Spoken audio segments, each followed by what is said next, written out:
Deuxième édition des Assises citoyennes organisée par le collectif Bassine Non Merci. La première édition avait lieu à la Garette l'année dernière. On a souhaité refaire un temps d'assises citoyennes où l'objectif en fait c'est de... On a invité des intervenants pour discuter ensemble de l'eau, de l'agriculture, du climat. L'idée c'est de vous apporter des informations, de partager ensemble des idées, des expériences, et tout ça dans le but au final que chaque citoyen puisse avoir plus d'infos, plus d'éléments pour faire émerger des alternatives, des idées pour notre territoire. Voilà. Aujourd'hui on a des projets comme les bassines qui sont face à nous et qui sont pas forcément en cohérence avec parce qu'on voit en termes de changement climatique, de pesticides, de biodiversité, voilà, je pense que vous avez vu un petit peu tous les constats qu'on peut faire aujourd'hui. Donc l'idée c'est qu'on puisse être tous ensemble, citoyens, force de proposition face à ça. Donc on a avec nous Rémi Fruchard qui est ingénieur à Météo France, directeur Météo France à Poitiers. Pierre Bitoun qui est un sociologue de l'INRA. Et Vivien Robière, qui est un militant de l'eau. Voilà, donc je vais en fait leur donner la parole à chacun. Et on aura, à l'issue de leurs 3 interventions qui vont durer autour de 10 minutes à peu près, un temps d'échange avec vous. Vous pouvez poser vos questions. Voilà. Il y a 2 autres intervenants qui doivent nous rejoindre. Qui sont Benoît Biteau, qui est paysan bio et maintenant député européen, et Patrice Fionneau, qui est un agriculteur qui plante des arbres depuis maintenant 20 ans. Voilà. Donc à l'issue du temps d'échange, s'ils sont arrivés, on leur donnera la parole et puis on pourra poursuivre les échanges après leurs interventions. Donc comme il a été dit, je suis ingénieur à Météo France, pas depuis hier, hein, puisque je suis rentré à l'École nationale de la météorologie le 2 septembre 1974.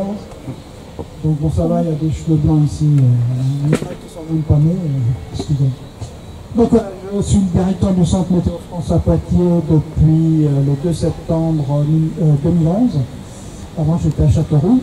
Et mon domaine de compétence c'est tout le Poitou. Donc je vais vous présenter l'évolution du climat sur le Poitou, ce qui s'est réellement passé. Donc pour ça on va parler de normale climatique. Alors une normale climatique, qu'est-ce que c'est? C'est en fait la moyenne d'un paramètre météorologique sur 30 ans en décade de plaine. C'est-à-dire que là, celle que je vous présente, c'est les précipitations 1971-2000. Donc vous voyez peut-être assez mal, mais en fait la variation des précipitations sur les Deux-Sèvres est énorme. Ici vous avez un noyau sur les Gâtines qui est à 1000 mm, même plus de 1000 mm, et derrière sur Thouars vous avez moins de 600 mm. Donc vous voyez que la distance est très courte et que vous avez une variabilité grande. Et ici en fait sur la zone qui nous intéresse, on est aux alentours de 800 mm de précipitations. Donc ça c'est, si on augmente de 10 ans, c'est-à-dire la dernière normale climatique disponible, 1981-2010, la prochaine sortira en 2020, et vous apercevez que la variabilité, ça n'a pas changé au niveau des précipitations. On a toujours notre zone à 1000 mm sur les Gâtines, mais on est toujours aux alentours de 800 ou 900 mm sur le marais Poitevin. Donc, dans l'évolution du climat, les précipitations ne varient très peu, vous le verrez tout à l'heure, je vous montrerai un graphique depuis les années 1860. Il faut savoir qu'à Poitiers, on a des données depuis avant la Révolution. Hein. En fait, voilà. Donc, les études sont assez... Donc là, ce sont les températures moyennes normales, on voit la même chose. Par contre, sur les températures, la suivante, vous voyez qu'il y a quelque chose qui se passe, que la zone rouge est en train de s'étendre. Donc là, vous avez vraiment un signe très marqué du changement climatique, qui est l'élévation des températures.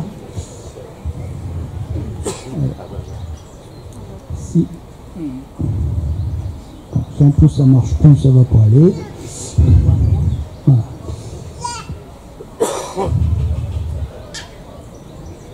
Pour les températures minimales, vous avez la même chose. Hein. Vous avez la zone que vous ne voyez pas très bien en couleur, mais cette zone, vous allez voir qu'elle va s'étendre. Voilà, vous voyez qu'en fait, et bien évidemment, en 10 ans, on a gagné en fait plus d'1 degré, 1,5 degré sur le Poitou. Ça marche pas très bien. Sans micro, c'est peut-être pas bien. C'est comme les clignotants, un coup ça marche pas. Les températures maximales, alors là c'est encore plus significatif, puisque le rouge est en train d'exploser en seulement 10 ans. Le nombre de jours de gel, en fait on se trouve dans une zone ici aux alentours de 50 à 40 jours de gel par an en moyenne. Et vous voyez en fait que cette zone de 40 jours de gel par an est en train de s'étendre. Dans quelques décennies, il ne gèlera plus dans le Poitou.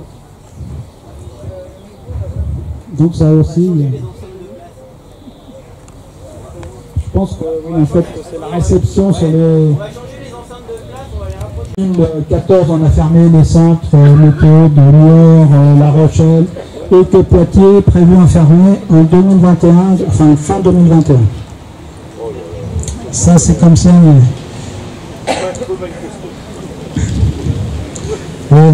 Parce qu'en fait, oui, ça donne. Hein. En fait, on est des fonctionnaires et vous savez que l'État n'aime pas les fonctionnaires et la majorité des gens aussi, parce qu'ils pensent que les fonctionnaires, ça leur prend leurs sous, mais en principe, on est là pour un service public. Donc voilà le fameux graphique des précipitations depuis 1860.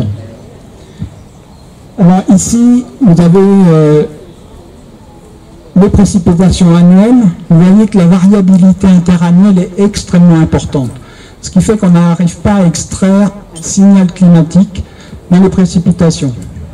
Ici, vous avez les précipitations pendant la période de recharge. Cette courbe-là, c'est une moyenne sur 15 ans.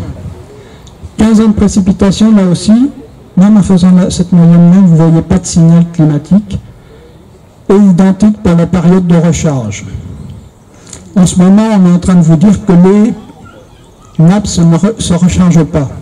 Et en fait, ça a toujours existé. Ça n'a pas d'impact. Les précipitations sont les mêmes. Les impacts, c'est autre chose. Ça sera ailleurs. Voilà. Et vous voyez que depuis 1860, il n'y a pratiquement pas de variabilité sur les précipitations. Et notamment, c'est masqué par la variabilité interannuelle, avec des pics en hausse. L'année la plus pluvieuse sur Poitiers, c'était 1927, avec 1039 mm.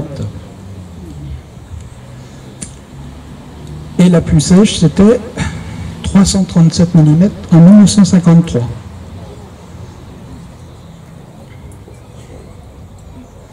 Par contre, là, depuis... Alors, malheureusement, les températures, on ne les a pas depuis autant de temps que les précipitations. Et notamment, il y a eu une interruption pendant la guerre. Mais voilà ce qui en ressort. En fait, dans les années 1921, la température moyenne, elle était de 15,5 degrés. Et maintenant, elle est de 17 degrés. Donc, ça fait une élévation de 1,5 degré depuis 1921. Identique pour les températures minimales. Tout à l'heure, c'était... Voilà, donc... Le signal du changement climatique, c'est vraiment l'élévation des températures et pas la baisse des précipitations, parce que la baisse des précipitations, les modèles climatiques estiment qu'avant 2050, il n'y aura pas de signal. Ça sera après. Le nombre de jours de gel, eh bien, par conséquent, il baisse aussi. L'année où on a eu moins de jours de gel, c'est 2014, avec 14 jours de gel seulement. Alors, pour corréler tout ça, et le signal climatique au niveau de l'eau, c'est l'évapotranspiration. Alors, l'évapotranspiration, c'est le phénomène d'évaporation de l'eau par les plantes. En fait, la définition, c'est l'évaporation d'un mètre carré de gazon bien alimenté en eau. Voilà. Donc, cette eau s'évapore, elle la puise forcément quelque part. Et le phénomène qu'on connaît, en fait, c'est un assèchement des sols superficiels du fait de cette évapotranspiration. Il faut savoir qu'une forêt évapotranspire en fait 1000 mm en gros par an, c'est-à-dire plus que les précipitations. Et vous apercevez qu'en fait, sur Poitiers, l'année où on a eu le plus de pertes d'eau par évapotranspiration, c'était l'année dernière, en 2018. On a eu 943 mm d'évapotranspiration alors qu'il en est tombé moins de 700. Voilà, il pleut toujours autant, mais du fait de la température, du vent, puisqu'en fait, ce paramètre, maintenant, on le mesure, mais on peut aussi le calculer. Il est fonction du vent, de l'humidité, et évidemment de la disponibilité en eau. Donc il est effectif. C'est un paramètre qui est quand même théorique, parce que s'il n'y a pas d'eau, ça ne s'évapore pas. La plante flétrie est terminée, elle ne consomme plus d'eau. Voilà, donc tout ça, pour aller plus loin, vous pourrez... je tiens un jour un site qui s'appelle agroclipo.fr, et dessus vous avez tout un tas de données, et notamment vous avez une partie climatique dans climat.agro, et notamment il y aura une étude, j'ai fait récemment une étude en utilisant plusieurs études, c'est l'évaporation d'un plan d'eau libre. Donc ça reprend plusieurs études, hein. Une qui a été faite par l'université d'Orléans sur les étangs de la Brenne dans l'Indre, et puis plusieurs études, et le paramètre climatique du Poitou. Donc un plan d'eau évapore plus de 1000 mm dans notre région par an, en moyenne. Donc, si vous voulez savoir plus aussi sur le climat du futur, il y a un site que vous connaissez peut-être, qui s'appelle driasclimat.fr. Et là, vous pouvez aller voir l'évolution du climat en fonction des scénarios du GIEC. Hein, c'est un site Météo France. Je peux vous montrer d'ailleurs. Ce site, voilà, c'est celui-là. Et donc là, vous pouvez, il y a un espace accompagnement, il y a un espace découverte, et ainsi de suite, et jouer sur votre région, sur votre département, le climat du futur, jusqu'à 2. Pour moi, c'est fini. Je passe le relais. Merci beaucoup.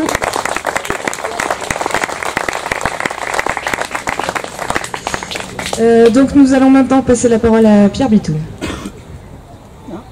Bonjour, et merci d'être tous là. Bon, moi je suis, pour me présenter rapidement, je suis sociologue à l'INRA depuis maintenant plus de 40 ans. J'ai fait partie, en gros, je suis rentré dans les années 70, j'ai fait partie des... Bon, je vais y aller sans micro. Non. Ah, c'est pas... Horizontal. Horizontal, d'accord. Alors, j'ai fait partie de ceux qui sont entrés à l'INRA dans les années 70 et qui ont critiqué dès cette époque, dans un INRA qui était essentiellement productiviste, voilà, on a été un certain nombre d'équipes à mener des travaux sur la critique de ce qu'on appelait la spécialisation, l'intensification et en gros tout le modèle productiviste en agriculture. Et on a un peu fait monter cette question en quelque sorte à l'intérieur de l'INRA, qui reste, ça a pris un peu de place, mais ça reste fondamentalement évidemment l'institut de départ, né en 1946, qui a accompagné ce qu'on a appelé pudiquement la modernisation de l'agriculture, c'est-à-dire au fond une politique agricole, d'industrialisation de l'agriculture, de concentration, de disparition des petites fermes, d'élimination de ceux qui ne voulaient pas rentrer dans le train du progrès. À l'époque, on employait ce terme-là. Aujourd'hui, c'est le train de l'innovation, c'est la robotisation dans les fermes, etc., etc. Tout ça a été construit, fabriqué, en transformant à la fois les esprits de l'ensemble de la population et évidemment les comportements, les modalités techniques, les valeurs des paysans eux-mêmes que l'on a transformés, en tout cas une minorité d'entre eux. On a fait disparaître les sociétés paysannes et rurales qui existaient notamment dans notre pays et qui avaient une certaine cohésion, une certaine diversité, avec des courants d'échange qui n'étaient pas ceux de l'échange sur les marchés mondiaux ou européens, mais qui avaient une existence. Et on a transformé finalement, on a disloqué les campagnes et conservé une minorité non plus de paysans, mais d'agriculteurs productivistes qui assurent une production standardisée, industrielle, exportatrice, etc., etc. Donc pour revenir à là où nous en sommes aujourd'hui, en fait il y a deux modèles d'agriculture qui se font face. L'un est la poursuite du modèle industriel qui prend en agriculture, qui prend la forme par exemple paroxystique et des fermes-usines, dont vous avez sans doute entendu parler, avec des groupes financiers, de grands groupes financiers qui appuient, avec des concentrations évidemment aussi bien dans l'élevage que dans l'agriculture,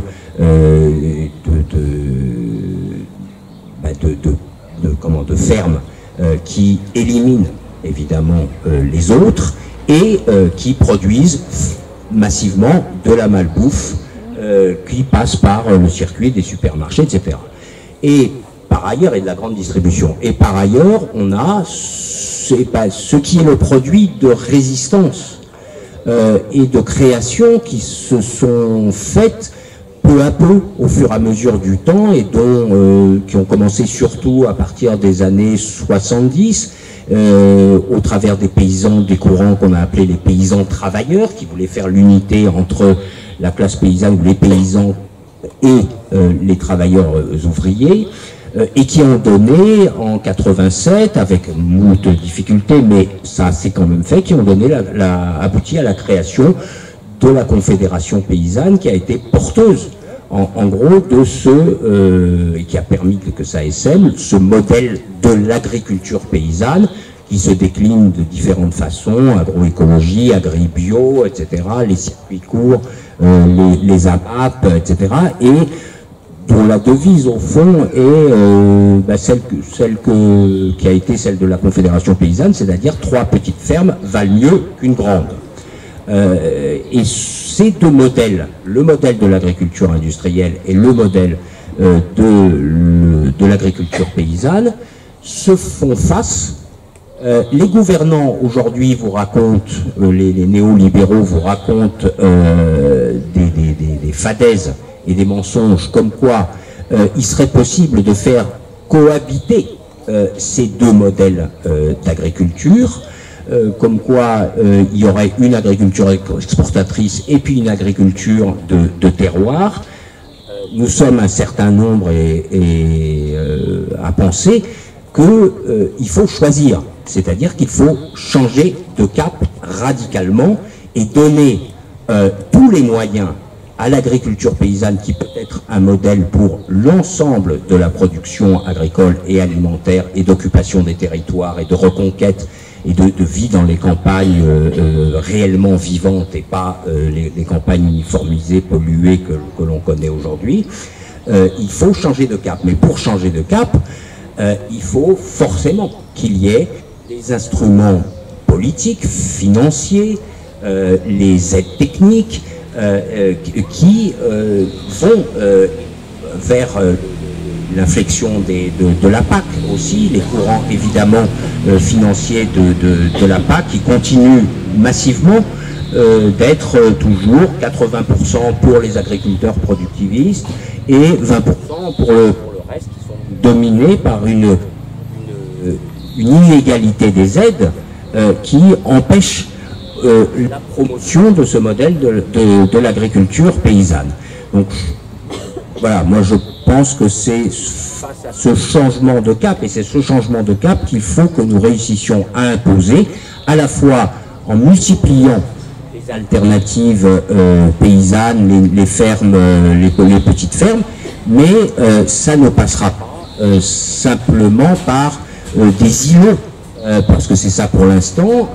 Il y a un autre modèle d'agriculture paysanne, mais qui pour l'instant est des petits bouts à l'intérieur, des petites niches, des petits îlots à l'intérieur d'un productivisme, d'un modèle industriel, exportateur, qui continue de progresser et qui progresse extrêmement rapidement, notamment au travers ça nous ramène au problème des bassines, ou au travers du développement des fermes-usines et de toute façon du système de concentration de l'agriculture qu'on favorise et que nos gouvernants favorisent. Voilà pour un point. Deuxième point sur lequel je voulais rapidement revenir, c'est que pour moi le projet des bassines, c'est effectivement un énième projet lié au développement et à l'accélération de l'agriculture industrielle. Mais ça n'est pas que ça. C'est aussi comme j'en parlais hier, c'est aussi le condensé en réalité du projet capitaliste productiviste qui nous touche hors de l'agriculture, qui touche tous les secteurs. Et on voit bien dans les bassines comment tout l'appareil d'État, tous les intérêts privés, les représentants des multinationales, les représentants des agences de l'eau, toute cette armée en fait bureaucratique d'organismes, satellites, etc., qui fabriquent ensemble des projets industriels, des projets d'accélération productiviste, de privatisation de l'eau ou d'autres, via l'appareil d'État et la conjonction avec les intérêts privés, ce qui évidemment nous ramène à la question fondamentale, qui est celle que le capitalisme qui porte en lui le projet de productiviste a conquis à l'intérieur de la sphère publique tous les postes clés de la décision publique, que ce soit au niveau local, régional, national, métropolitain, comme on dit aujourd'hui, ou supranational. Et c'est comme ça qu'ils mènent leur politique d'industrialisation, de poursuite, d'accélération du productivisme, avec ses injustices, ses irresponsabilités écologiques, bien évidemment, qu'on voit très bien dans les bassines. Et j'ai bien aimé, pour revenir à ce que je viens de dire, l'affiche La Grande Bassine, qui est une affiche humoristique qui vous montre comment tout l'appareil d'intérêt privé, d'intérêt public se mélange, se connecte et fait puzzle en quelque sorte pour développer des projets délirants tels que les bassines, et en même temps nous dominer tous au travers de tel ou tel dispositif. Alors ça va être le plus ou moins écologisé, là ça va être le projet territorial de grande qualité de l'eau ou d'amélioration de la qualité de l'eau. Enfin bref, de tas de choses que l'on voit dans tous les secteurs et qui visent à tromper les gens sur le sens même, à diviser leur lutte et qui visent à finalement les tromper en leur montrant qu'il serait possible d'avoir des accommodements, de gagner un petit peu, d'avoir quelques miettes qui permettraient de sortir de ce système. Tout cela, à mon avis, et tout ça est fait pour vous leurrer, pour nous leurrer, parce que tous ces éléments, toute cette grande bassine, tous ces intervenants de la grande bassine n'ont qu'une idée, fondamentale, c'est continuer le productivisme en agriculture ou ailleurs, favoriser les injustices, les privatisations, et c'est de tout cela, de tout ce projet de plus en plus délirant et irresponsable dont il faut sortir. Alors, troisième point, justement, ce que je trouve intéressant dans le collectif des bassines, c'est qu'il réalise une convergence des consciences et des luttes, des esprits des luttes, que je trouve très intéressante. C'est-à-dire qu'il a quand même réussi à fédérer toute une liste d'organisations politiques, syndicales, associatives, donc je passe sur les... je ne les énumère pas, ils vous en parleront. Et ça, c'est absolument capital, c'est un levier fondamental qu'il faut continuer de propager, de généraliser un peu partout, et pas seulement sur la question des bassines. Et par ailleurs, ce que je trouve aussi très intéressant dans ce collectif, c'est qu'il fait à la fois cette convergence politico-syndicalo-associative, mais que aussi il crée une ZAD. Alors souvent, bon, les zadistes et puis les politiques, les syndicats et tout ça, ça va pas très bien ensemble. Et là, on les trouve unis. Souvent, les zadistes sont sur une posture anti-État, on veut pas d'État, on veut pas de... Voilà. Et puis, tandis que les politiques, les syndicats et associations vont plus quand même se poser la question de la transformation de nos institutions publiques, la récupération de notre souveraineté sur l'État lui-même, de la souveraineté démocratique sur l'État lui-même et ses organisations. Et là, on trouve ça mêlé, en quelque sorte, et je trouve que c'est un très bon exemple à suivre pour sortir de des divisions multiples qui nous empêchent un véritable changement des institutions, un véritable changement politique, qui pour ma part, je pense, ne peut appuyer sur des actions, mais passera forcément par les élections. Il faut faire amalgamer, progresser, qu'il y ait une meilleure osmose entre ces différentes conceptions en fait de la transformation sociale, disons zadiste et de l'autre côté plus politique, qui consiste à reconquérir le pouvoir dans les institutions pour les repenser de fond en comble. Il ne s'agit pas de recommencer toujours la même chose, il s'agit de les repenser totalement. Voilà. Donc, je m'arrête là. Voilà.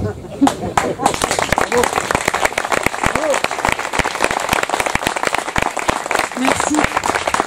On passe la parole à Vivien Rebière. Donc moi c'est Vivien Rebière, je suis militant associatif et politique de l'eau. Je remplace Gabriel Amar, donc qui est un militant aussi politique associatif de l'eau, qui est à la France Insoumise et comme moi. Donc on avait demandé à Gabriel Amar d'intervenir pour parler d'eau. Donc il ne pouvait pas se rendre aujourd'hui, donc je l'ai remplacé au pied levé aussi pour parler d'eau. Donc moi je voulais vous parler de la notion du droit à l'eau, enfin des notions du droit à l'eau et de l'eau bien commun. En général, les militants associatifs et politiques de l'eau, ils parlent de ça. Pourquoi? En 2010, les Nations Unies, elles ont reconnu le droit à l'eau. En fait, c'est une bombe politique qui a été lancée.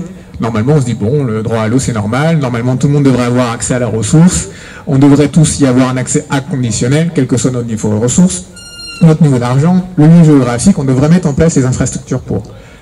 On devrait aussi travailler à organiser la gouvernance et le partage de l'eau et de la ressource.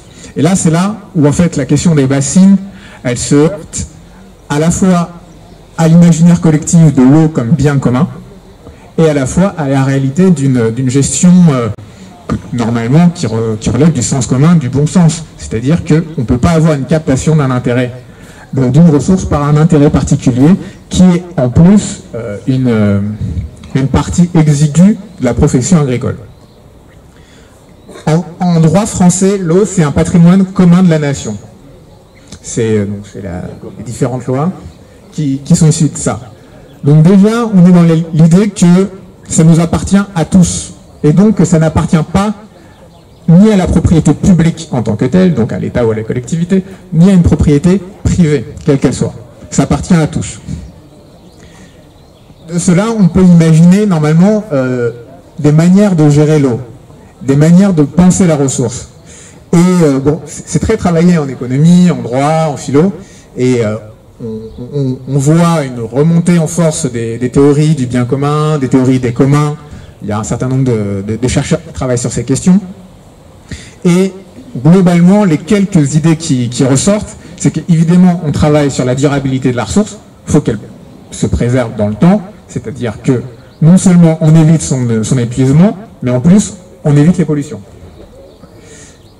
Ensuite, on travaille sur une communauté qui la gère, et cette communauté, elle se reconnaît des droits entre elles. Et notamment, si elle se reconnaît des droits entre elles, c'est-à-dire des droits d'usage, des droits de prélèvement, ça existe aussi, mais aussi des droits de décision sur la gestion de la ressource. Qu'est-ce que ça veut dire? Ça veut dire que normalement, quand on fonctionne dans une logique de bien commun, alors les citoyens, les citoyennes, les usagers, quel que soit le type d'usager, que ce soit des usagers professionnels, des usagers particuliers, ils ont un droit à décider sur la ressource. Et aujourd'hui, encore une fois, je vais venir, c'est ce qu'on aperçoit et ce que j'ai cru comprendre sur le projet des bassines, c'est qu'il n'y a pas ça. C'est qu'il y a des instances qui existent. Il y a l'agence de l'eau, il y a un certain nombre d'établissements, l'établissement du, si ma mémoire est bonne, l'établissement public du Poitou, du Marais Poitevin, qui existent et où il y a des formes de représentation des usagers, collège État, collège élus et collège usagers. Et au sein des collèges usagers, il y a principalement des représentants de la profession agricole, mais d'une certaine profession agricole, plutôt type productiviste, représentants des industriels, et ACP, représentants des consommateurs et des associations environnementales. Et de même, du point de vue des élus, on s'aperçoit qu'un certain nombre d'élus, en fait, est-ce qu'ils représentent l'intérêt général ou est-ce qu'ils viennent représenter des intérêts particuliers qui sont ceux de leur profession, ou parfois ce sont des agriculteurs issus de l'agriculture productiviste. Et donc en fait, quand je vous dis qu'il y a quand on gère un bien commun et qu'on est dans une logique de bien commun, on pense la ressource de manière démocratique, voilà, c'est manifestement ce qui ne se fait pas. C'est qu'il y a une apparence de collège décisionnaire relativement ouvert, et pourtant il y a une sorte de captation des intérêts, et qui aboutit à quoi?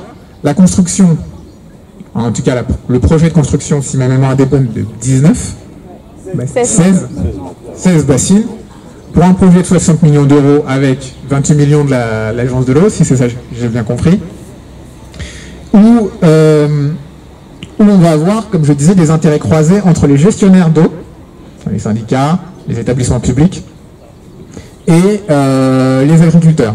Et je pense qu'on pourrait faire la même logique au moment où ils exportent. Parce qu'en plus, et ça a été dit avant moi, j'ai cru comprendre que la majorité de l'agriculture qui était produite ici, qui va utiliser les bassines, c'est pour l'exportation.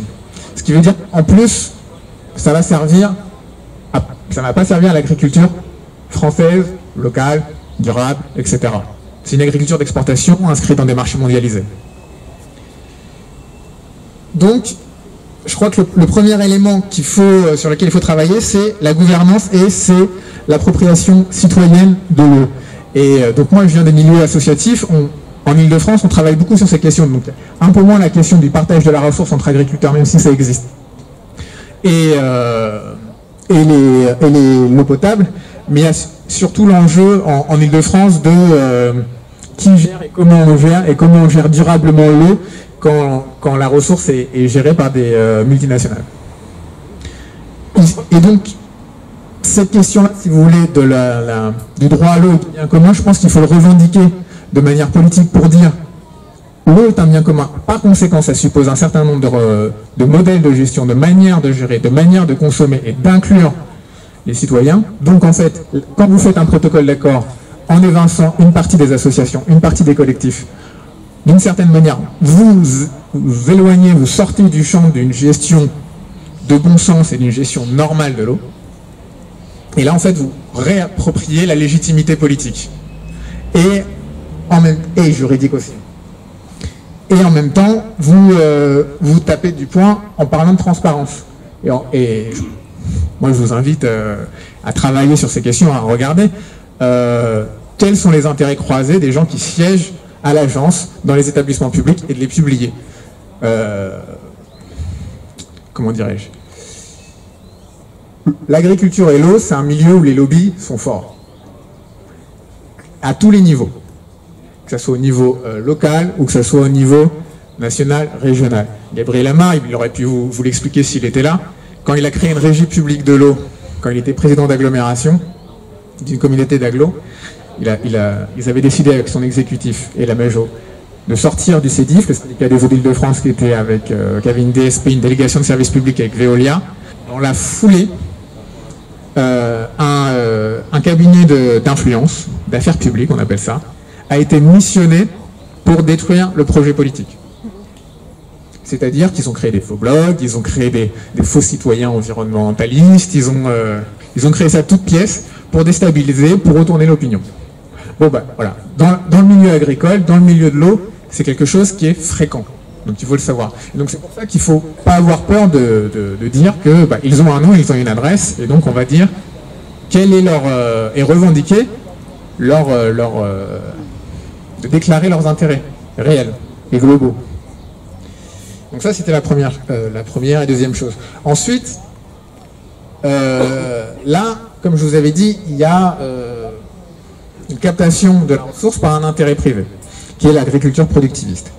Donc d'une part, on s'aperçoit, si j'ai bien lu le document, qu'il y a une concurrence de la ressource entre l'eau potable et l'eau destinée à l'irrigation, parce que manifestement, c'est la même nappe qui va être prélevée, enfin c'est dans l'eau de la même nappe qui va être prélevée pour l'irrigation et pour l'eau potable, ce qui pose un vrai problème.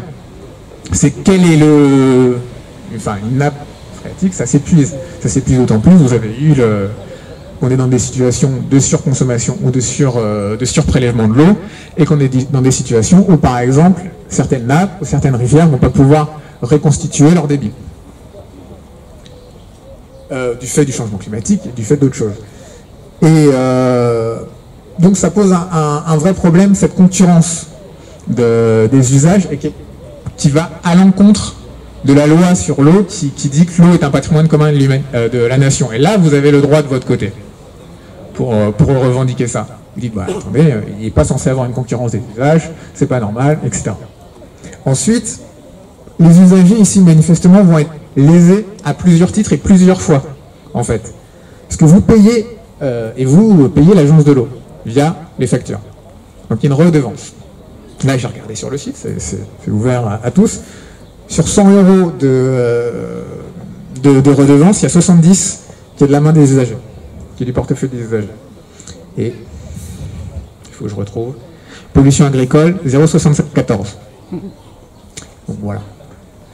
Donc très clairement, il y a une inégalité entre qui paye et qui pollue, et manifestement, ceux qui polluent payent moins que ceux qui ne polluent pas. Et c'est assez criant ici. Par conséquent, vous allez payer les bassines, puisque l'agence de l'eau finance à hauteur de 26 millions, si j'ai bien compris dans le projet, via la facture d'eau. Donc en payant votre eau, vous allez financer les bassines.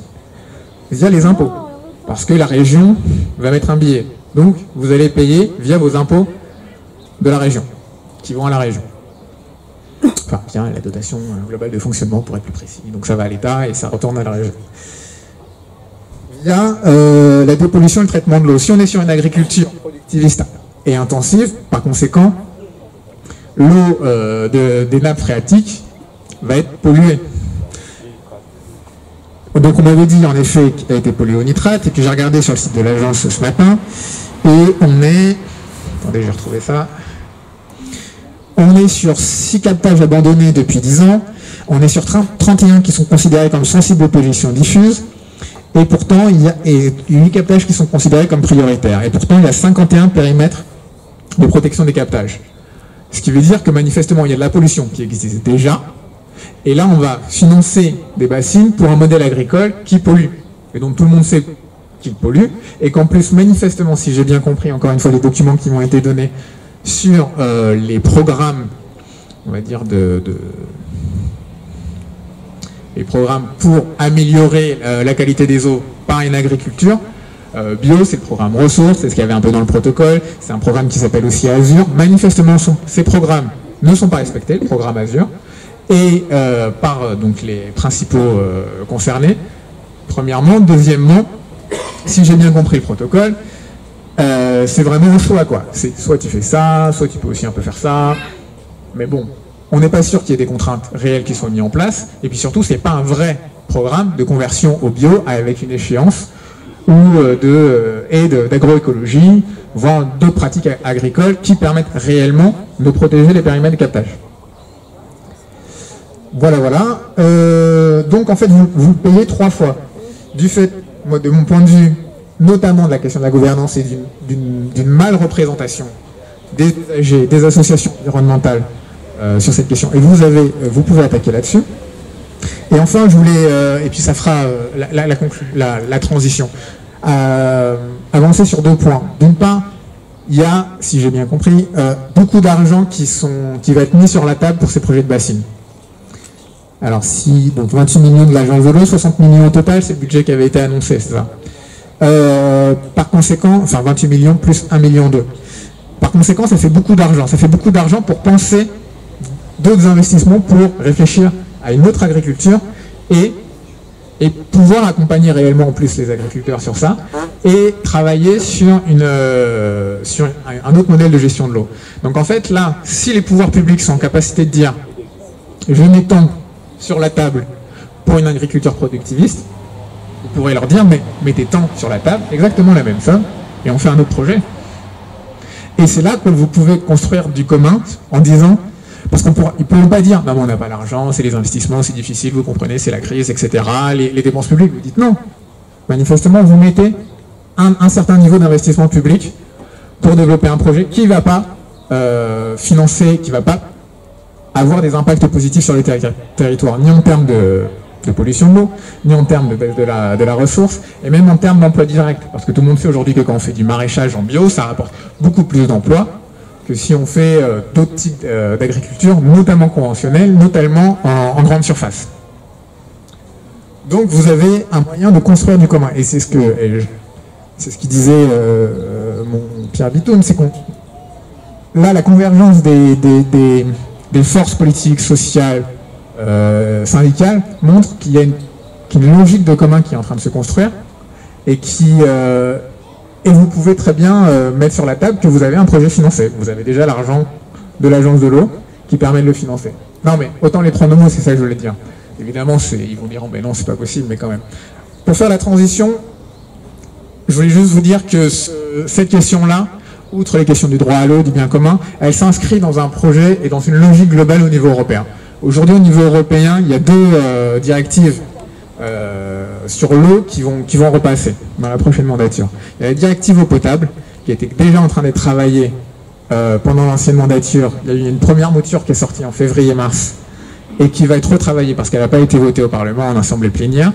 Et il y a la revoyure de la directive cadre sur l'eau. La directive cadre sur l'eau, c'est une très très grosse directive européenne qui travaille notamment sur le bon état écologique des eaux et sur la reconstitution du bon état écologique des eaux. Et la France, et notamment l'ouest de la France, n'est pas en meilleure position sur la question du fait de la pollution, du fait des pollutions agricoles. Donc c'est un vrai sujet, c'est un vrai enjeu. Et comme je disais, les lobbies sont présents au niveau local, ils seront aussi présents au niveau européen. Et ils sont présents au niveau européen pour revendiquer un abaissement des seuils, un abaissement des contraintes pour pouvoir continuer à polluer ou que la dépollution ne se fasse pas à leurs frais. Et enfin, sur la directive eau potable, là, la mouture qui était sortie, qui va être, je l'espère, retravaillée au Parlement européen, mais bon, on est sûr de rien, et ça m'étonnerait quand même, c'est sur la directive eau potable, il y avait un certain nombre de seuils de polluants à ne pas dépasser. Bon, très clairement, c'est pas satisfaisant, et notamment tous les polluants émergents, dont un certain nombre sont des perturbateurs endocriniens, ont vu les seuils maximum augmenter. C'est-à-dire que entre la version de la Commission et la version qui est sortie du Parlement, il y avait une capacité à polluer encore plus. qui portait ce projet-là, quelqu'un qui s'appelle Michel Dantin, qui était rapporteur du projet et qui était eurodéputé, je ne sais pas si c'est représenté, de Haute-Savoie. Et ce monsieur-là, après avoir été dans les cabinets ministériels, avoir été élu local, avoir été dans toutes les instances locales possibles et imaginables, il a surtout eu une formation et eu des liens assez forts avec la profession agricole, type FNSEA. Et je crois que c'était, c'est public, hein, vous allez voir sur sa bio, je crois que c'est son premier emploi. Par conséquent, on voit qu'il y a des liens assez forts entre les décisions qui se prennent sur le partage de la ressource, qui décide et de quoi et de quels investissements sur l'eau et de la pollution, et le haut de la profession agricole, et notamment dans une logique de cogestion de la politique agricole en France, qui se fait par le plus gros syndicat agricole. Voilà. Bravo.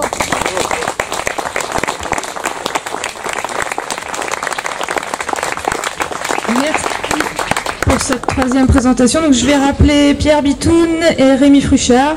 On va avoir un temps de questions avec vous.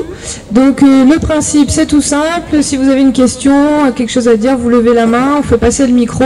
Et après, ben, à vous trois de voir qui est le plus de répondre à la question. C'était qui le premier? On va faire ça, après on va prendre madame. Oui, c'est une question plutôt sur les seuils.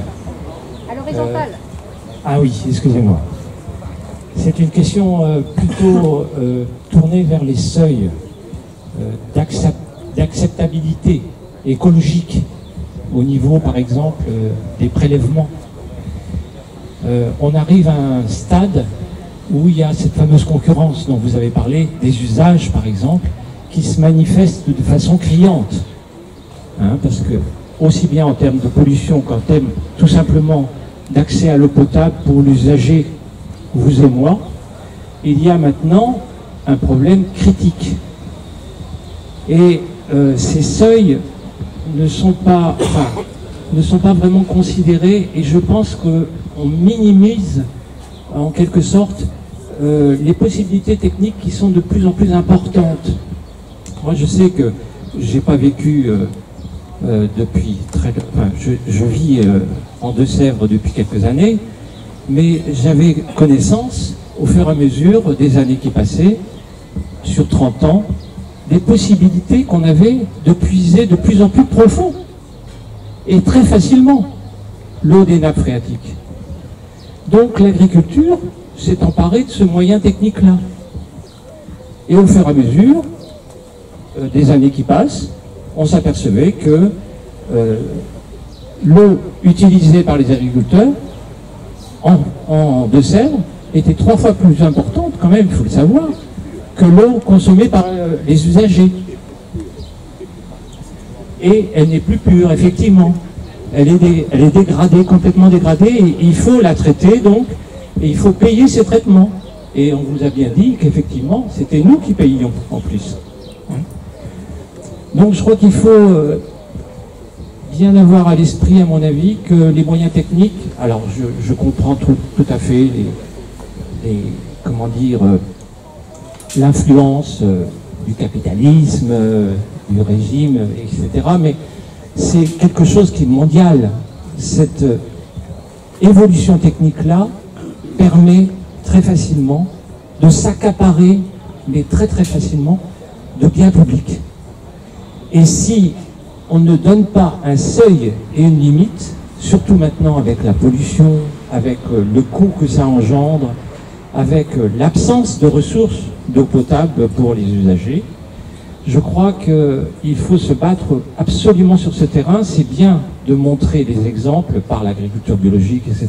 Mais il faut aussi imposer à ce système productiviste-là des seuils, mais des seuils drastiques.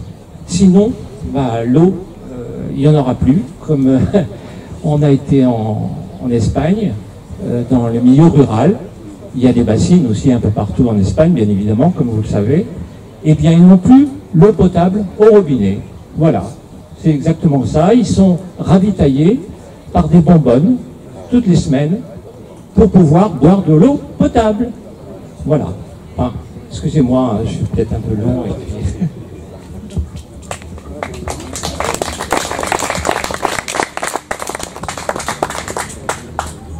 Est-ce que vous voulez réagir à cette intervention ou on passe une autre question?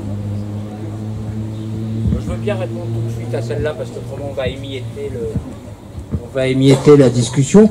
En fait, ce que vous nous dites, c'est que grâce à la technique, le capitalisme, pour employer ce terme qui est précis, et qu'on n'emploie pas suffisamment à mon avis parce que on vit dans cette société et que le capitalisme est maintenant de plus étendu, illimité, etc. Qu'est-ce qu'il fait? Il produit en réalité de la rareté, de l'abondance pour les uns et de la rareté pour les autres, de manière à transformer toute ressource commune en marchandise. Et en plus, effectivement, en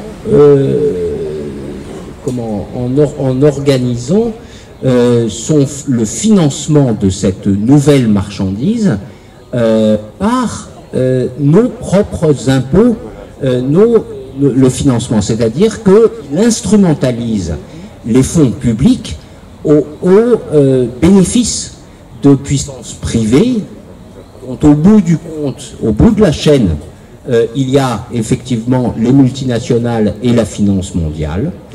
Et c'est ça. Alors je suis d'accord sur il faut imposer des seuils sur le bois, mais ces seuils ne seront imposés que dès lors qu'on aura changé le personnel politique, les visées, les valeurs sur lesquelles ce personnel politique fonctionne, la manière les instruments financiers, les instruments techniques, les aides qui vont à certains et pas à d'autres. Donc, d'une certaine façon, on n'est jamais que dans la longue histoire du capitalisme, produisant de l'abondance pour certains, donc de la justice, et de la rareté pour les autres, et tout ça pour en faire de la marchandise. Voilà. Donc c'est là le point de clivage fondamental. Je pense que nous sommes tous ici contre la marchandisation du monde, que ce soit les hommes qu'on transforme en ressources humaines d'ailleurs, la nature, les biens qu'il faut se réapproprier et qui doivent être communs. Mais pour ça, je ne vois pas dans le cadre, on peut le faire sur certaines luttes petites, mais ils n'accepteront jamais, sinon pour différer la lutte ou différer le conflit, ils n'accepteront jamais les seuils techniques que vous évoquez, les seuils de captation de l'eau par les uns ou par les autres, parce que ces seuils sont contraires à leur projet fondamental de marchandisation que l'on connaît tous et qui ne concerne pas que l'eau, concerne absolument tout. Voilà.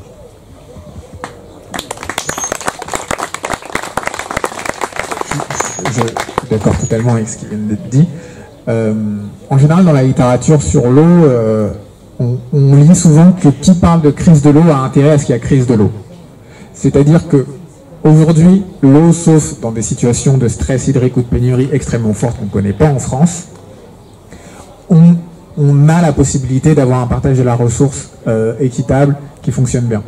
Donc s'il y a concurrence des usages et s'il y a surexploitation, c'est qu'il y a une volonté derrière pour ça.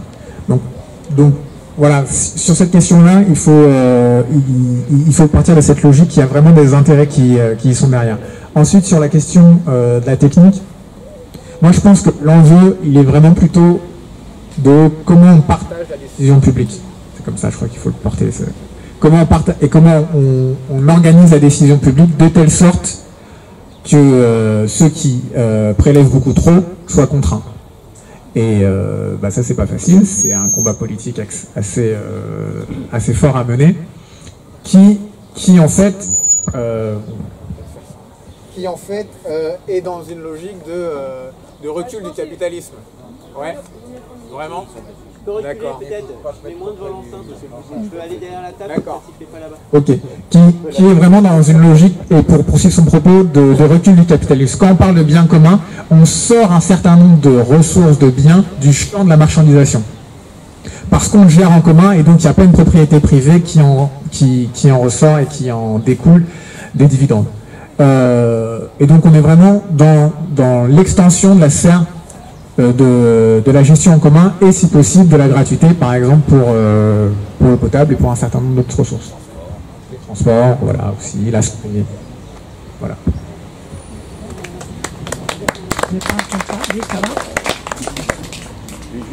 Alors, j'ai juste une chose très simple et je pense importante, j'entends jamais parler de ça. Pourquoi c'est pas obligatoire pour les agriculteurs de ramasser l'eau de pluie de leurs hangars gigantesques? Ça remplirait tout de suite leur bassine. Ça peut aussi l'être, ça remplit pas, ben ils se contentent avec ce qu'ils ont. Alors, et on peut faire ça aussi pour toutes les gens qui ont un jardin et on ramasse l'eau de pluie, que ça soit normal et obligatoire. Mais les agriculteurs, ils sont quand même un as là-dedans, personne ne le fait. Et ça pourrait ramasser beaucoup. Je vois sur ma terrasse 45 litres avec une petite pluie d'eau sur un toit mini du voisin. Alors je crois qu'eux, ils pourront ramasser beaucoup. Ça devrait être obligatoire.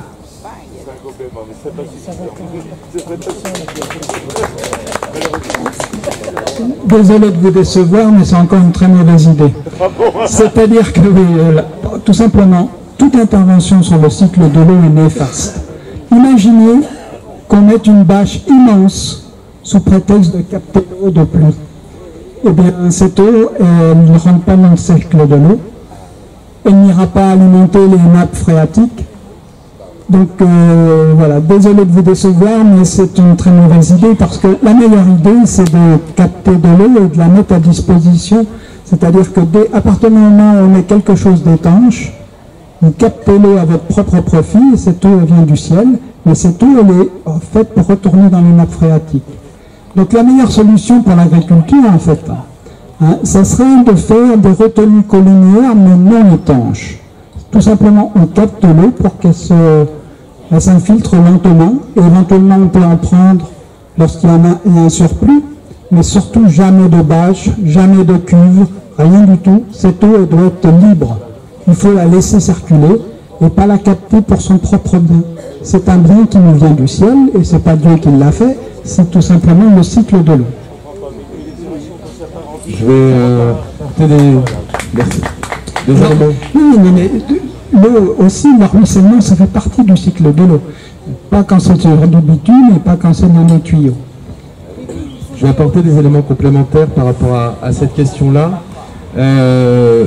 Puisqu'il s'agit bien d'étanchéification de terres qui devraient au contraire être des zones d'infiltration sur les bassines des Deux-Sèvres, c'est 200 hectares qui vont être plastifiés.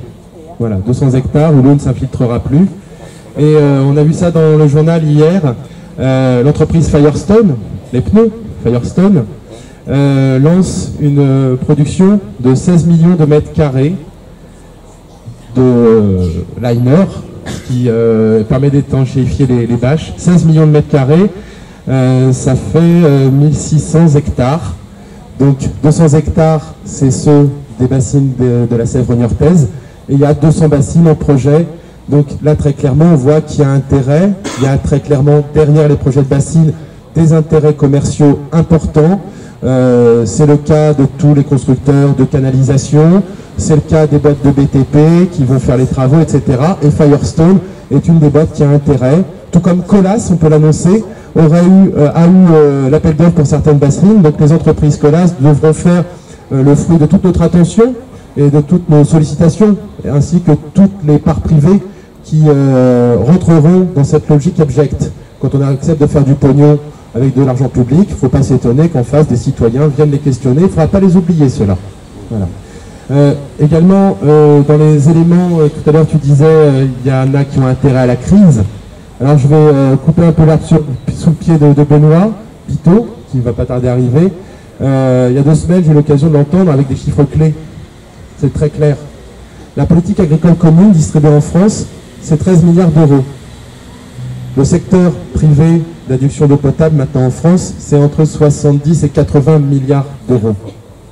Et c'est aujourd'hui le secteur le plus en expansion en France, c'est le secteur qui embauche le plus.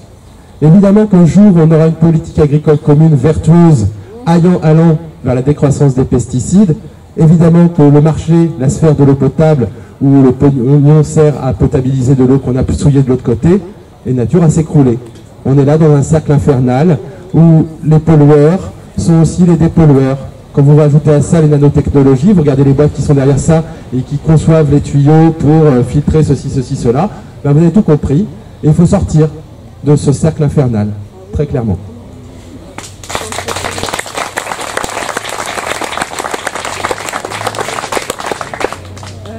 Il y avait des questions par là-bas, non ou pas?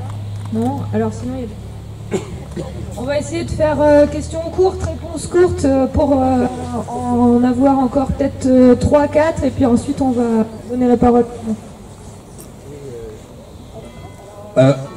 Oui, je suis le combat des bassines depuis 1 an et demi là, mais même avant. Il y a un élément que je cherche, je ne sais pas si quelqu'un peut nous aider.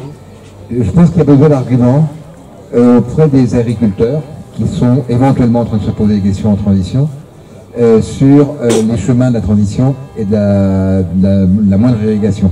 Et je pense qu'on aurait intérêt à, nous en tant que politique bassine, d'avoir des faits argumentaires pour répondre à tout ça. Je pense qu'on a un peu perdu, dans la bataille récente, on a un peu perdu cette partie-là, malheureusement.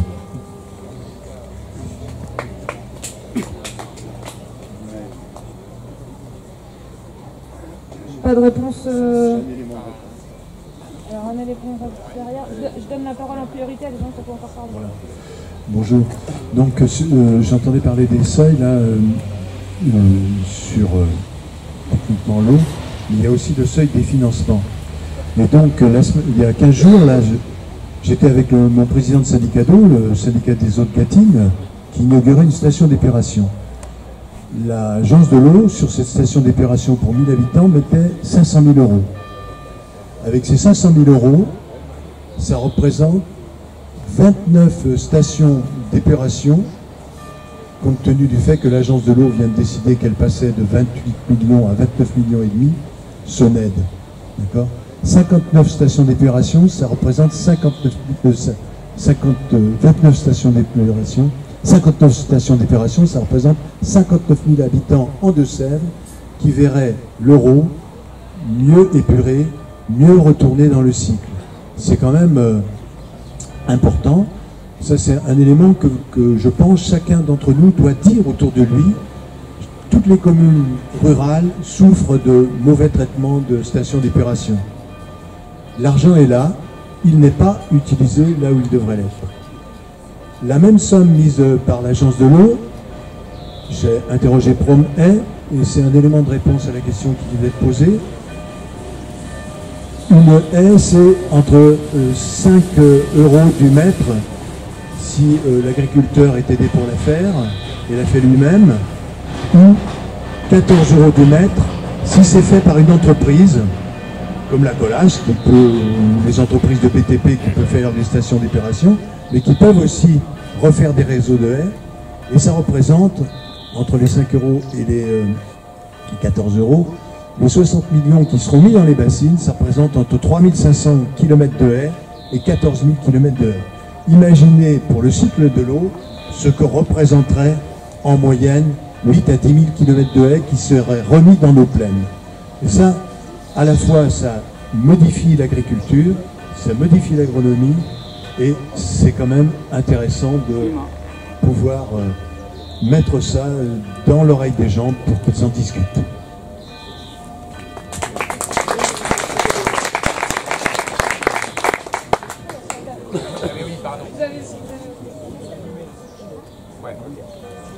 Ouais, moi je pense aussi qu'il faut avoir des alliés dans la profession agricole et dans ceux qui veulent se convertir au bio et à d'autres pratiques agricoles issues de l'agroécologie. Pour ça, c'est ce que je disais tout d'abord, vous pouvez dire, il y a une manne financière qui existe, manifestement elle est faite pour les bassines, elle peut être décidée pour autre chose. Et elle peut être décidée pour aider à la conversion, investir pour mettre du bocage, et de cette manière-là, en fait, on va dépenser moins d'argent, et l'agence de l'eau va dépenser moins d'argent, donc moins de votre argent, donc la facture d'eau sera moins chère au final, pour dépolluer. Donc ça, c'est un premier élément où, en fait, finalement, au final, tout le monde paye moins pour avoir une meilleure qualité environnementale. La seconde chose, c'est que c'est juste un petit exemple Haute-Paris de la régie publique parisienne de l'eau. Elle passe des partenariats avec des agriculteurs parce qu'elle puise son eau, à peu près 50% de l'eau est issue d'eau de source et la moitié est de la potabilisation issue de la Marne et de la Seine.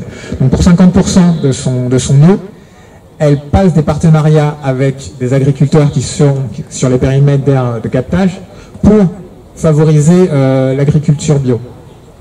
Donc, mais là, c'est pas comme le programme ressources où, de ce que j'ai cru comprendre, c'est vraiment au bon vouloir et il n'y a pas un suivi réel de cette conversion. Là, c'est obligatoire.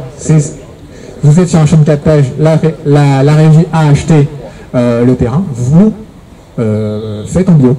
Voilà. Et bon, je suis pas à Haute-Paris, mais de ce que j'ai cru comprendre et des échanges que j'avais pu avoir avec des associations ou des membres de la régie, ils sont vraiment sur une logique où on va préserver les aires de captage en faisant ça. Et donc, c'est une manière aussi d'accompagner les agriculteurs à la conversion. Voilà. Est-ce que quelqu'un a encore une question à poser ?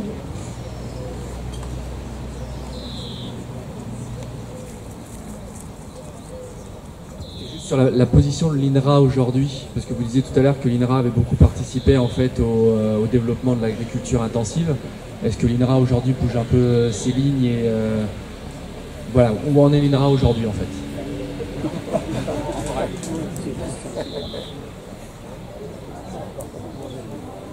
Oui, moi je suis très hétérodoxe, comme vous avez pu le comprendre, et assez déviant par rapport à la ligne de l'INRA.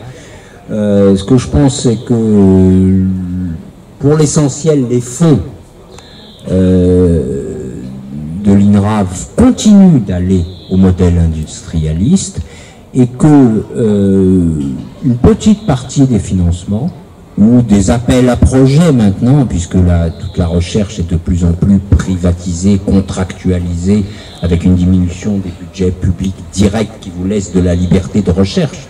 Une petite partie va à ce qu'on pourrait appeler le développement durable, la transition écologique, un peu de circuit court, etc. Mais au fond, c'est une forme d'alibi qui se passe, ne serait-ce que parce que les financements sont disproportionnés. Enfin, il n'y a pas d'équilibre entre les financements qui continuent à propager les OGM, la technicisation, la robotisation, etc., qui eux participent de l'agriculture industrielle, et puis des petites recherches très peu financées sur voilà, les semences paysannes. Même l'INRA a des projets, par exemple communs avec la Confédération paysanne, mais qui représentent rien, sur comment favoriser les semences paysannes et la non-privatisation générale des semences.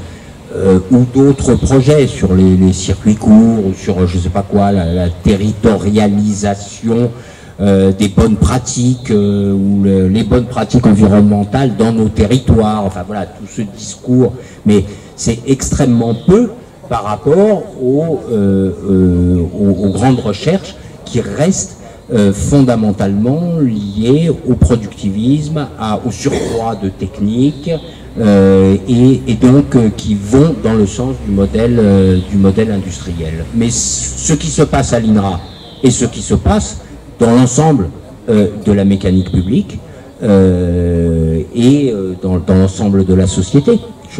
Voilà, tout le monde n'est pas, comme on dit, on est tous égaux, mais il y en a qui sont plus égaux que d'autres, hein, comme disait George Orwell.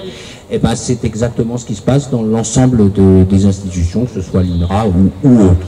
C'est-à-dire, on vous fourgue, en gros, des petits canaux de financement ou de projets de la société alternative future, etc., mais pour mieux, au bout du compte, en absorber les potentialités transformatrices et révolutionnaires en réalité. C'est ça, on les absorbe, quoi. Mais ce qui est, c'est vieux comme les institutions d'État et le capitalisme réunis.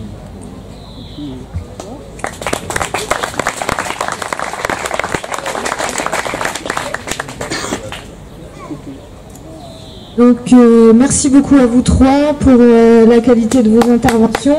Vous pouvez rester avec nous encore.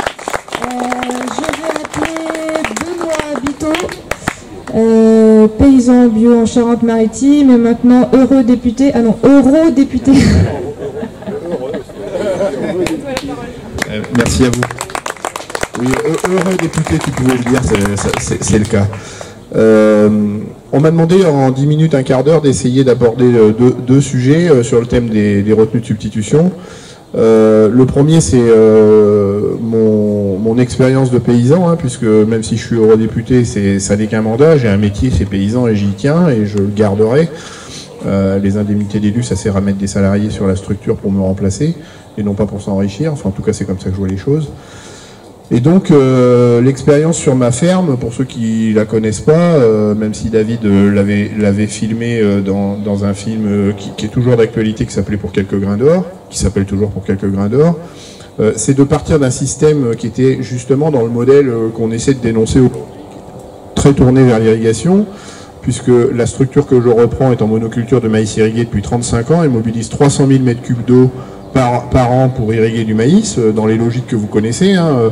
On retourne les prairies, on les draine pour pouvoir rentrer au mois d'avril ou au mois de mai pour semer du maïs, et on revient en été dans une stratégie de shadok pour irriguer le maïs qui finalement prend la place de prairies, où des herbivores pouvaient manger de l'herbe, pour finalement renfermer les herbivores dans des bâtiments qu'on va nourrir avec du maïs, qui nécessite qu'on importe du soja parce que le maïs est pauvre en protéines, et qui provoque donc les dégâts qu'on connaît ici avec 2000 à 3000 km de cours d'eau à sec chaque année en Poitou-Charentes, et la destruction de la forêt équatoriale, qui est quand même un des poumons de l'humanité, pour produire du soja et compléter le maïs pauvre en protéines et nourrir ces animaux qui sont censés être des herbivores et qu'on renferme dans des bâtiments. Vous avez bien compris que là on est dans une logique d'un cercle vicieux qui nous emmène dans une impasse pour la survie de l'humanité à la surface de cette planète, dans des logiques où en plus on consomme toujours plus de viande qui, sur fond de changement climatique, n'est pas forcément la meilleure stratégie possible.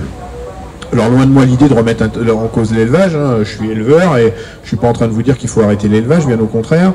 En revanche, si on fait de l'élevage, faisons-le bien et ne le faisons pas à partir de cette logique basée sur le maïs qui entraîne à ces cercles vicieux et ces dérives que je viens de rapidement balayer et qui vont au bout du bout nécessiter d'engager beaucoup d'argent public sur le stockage de l'eau pour continuer dans ces logiques-là et remettre une pièce dans la machine pour 25 ou 30 ans, alors que l'agriculture est certes victime du changement climatique, c'est pas contestable, on le voit sur les appellations viticoles, on le voit sur certaines productions où effectivement le changement climatique impacte les activités agricoles, mais l'agriculture est aussi coupable du changement climatique parce que elle est émettrice des gaz à effet de serre, et quand les activités agricoles sont émettrices de gaz à effet de serre dans certaines régions jusqu'à 30%, en Nouvelle-Aquitaine c'est 24% des émissions de gaz à effet de serre de la région qui sont liées aux activités agricoles.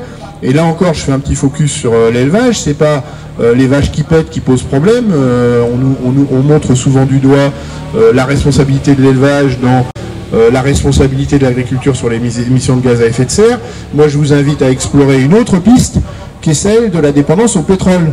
C'est-à-dire que quand il faut 1,5 litre de pétrole pour constituer 1 kg d'azote de synthèse, ça veut dire tout simplement que avant même d'avoir tourné la clé du tracteur, sur des parcelles de blé, de maïs, de colza, je ne vais pas faire toute la liste, où on met 200 kg d'azote par hectare et par an, on crée une dépendance au pétrole de 300 litres par hectare et par an.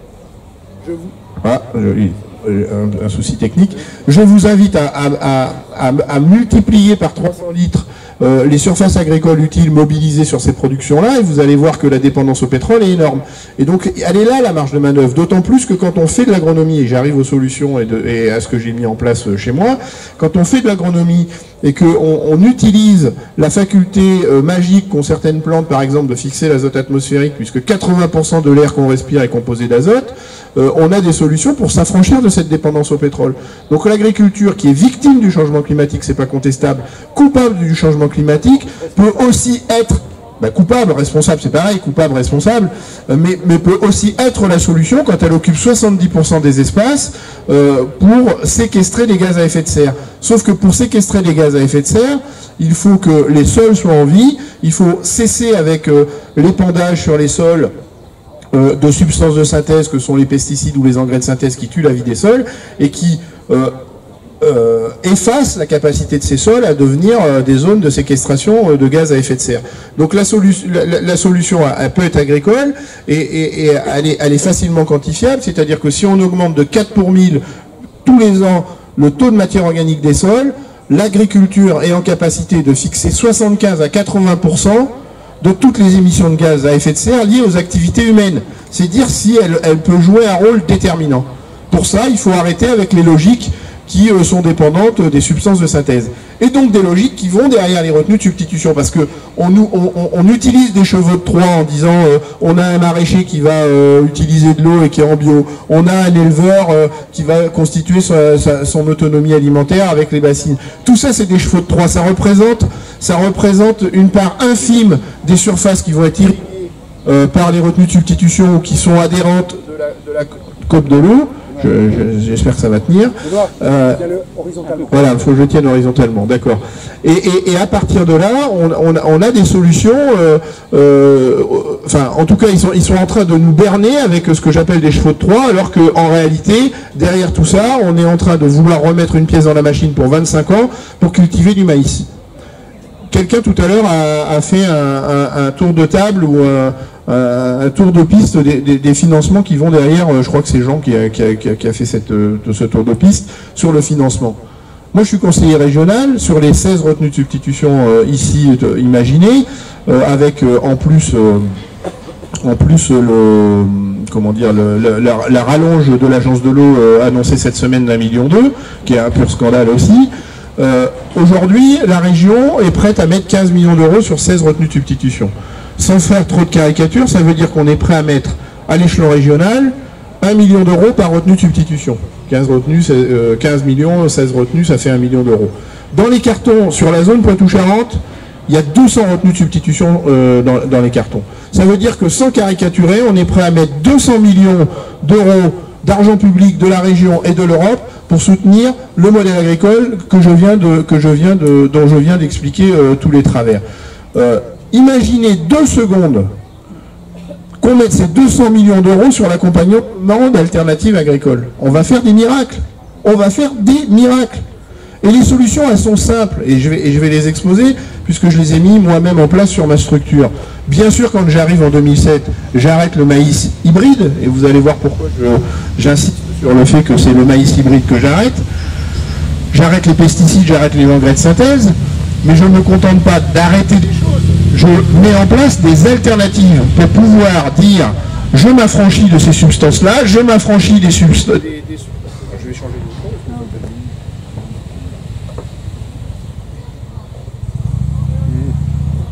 micro. Je m'affranchis donc de toutes ces substances dont je n'ai pas besoin, je m'affranchis de l'irrigation, mais on ne peut pas s'en affranchir si on ne crée pas les alternatives. Et les alternatives, elles portent un nom, c'est une science, ça s'appelle l'agronomie.